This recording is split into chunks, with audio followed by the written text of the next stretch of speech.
Terkait dengan tenaga kerja, mereka ini sering menggunakan tenaga ahli yang didatangkan dari luar daerah, baik itu tenaga kerja asing maupun. Pemerintah Aceh Tengah di masa pandemi corona melarang perusahaan yang beroperasi di daerah itu untuk mendatangkan tenaga kerja luar, baik di dalam negeri, terlebih tenaga kerja asing atau TKA. Larangan dilayangkan secara resmi dengan bersurat yang disampaikan secara berkala. Kadis Transmigrasi dan Tenaga Kerja Aceh Tengah Kausar Syah kepada RRI awal November mengaku larangan itu telah disampaikan ke masing-masing perusahaan sejak wabah corona muncul. Pemerintah katanya juga meminta perusahaan untuk melapor secara berkala mobilitas pekerja. Untuk memastikan larangan itu ditaati, kata Kausar Syah, pemerintah daerah secara rutin juga turut melakukan pengawasan. Bagi pekerja atau manajemen yang keluar Takengon dengan kepentingan mendesak, diminta untuk melampirkan surat bebas COVID saat kembali. Larangan itu sebutnya guna mencegah terjadinya penularan COVID. Pasalnya, kata Kausar Syah, tidak menutup kemungkinan tenaga luar yang didatangkan sudah terpapar COVID dengan status orang tanpa gejala. Dalam sambutannya pada acara pembukaan kembali pekerjaan proyek pembangkit listrik tenaga air atau PLTA di Angkup Selihnara kala itu, Kausar Syah berulang kali mengingatkan perusahaan tentang larangan mendatangkan tenaga kerja luar. Begitupun pemerintah daerah mengizinkan tenaga kerja luar didatangkan dengan pengecualian, wajib melampirkan bebas COVID berdasarkan hasil uji swab dan dilanjutkan isolasi mandiri sesuai ketentuan. Kausar Syah juga tak menampik ada 2 TKA asal Korea Selatan yang bekerja di perusahaan Hyundai yang terpapar COVID. Kendati 2 TKA itu sudah dinyatakan sembuh, namun dugaannya kedua TKA itu terpapar di luar Aceh Tengah. Begitupun Kausar Syah menolak dituduh kecolongan. Menurutnya pemerintah daerah tidak mendapat laporan saat 2 TKA tersebut keluar daerah. Saya kira bukan bentuk kecolongan, karena seperti ini kami juga tidak tahu pihak tenaga kerja ini akan berangkat ke Medan, ke Banda Aceh, atau ke Jakarta. Kita tidak pantau itu.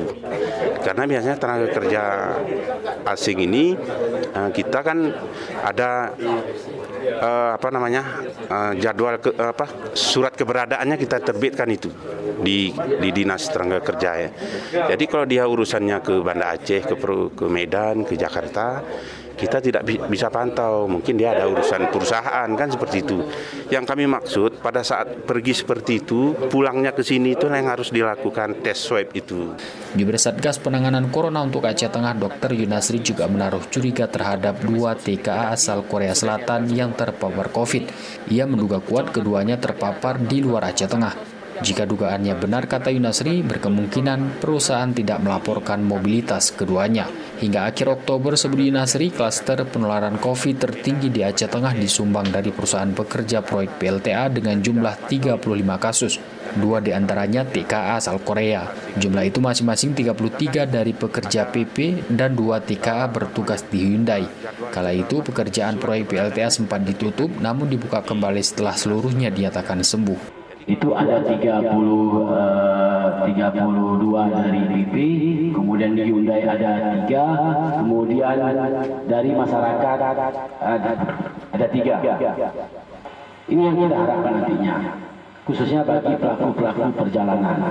Mohon diinformasikan juga kepada kita, satuan petugas yang ada di kabupaten, mohon koordinasinya untuk perusahaan.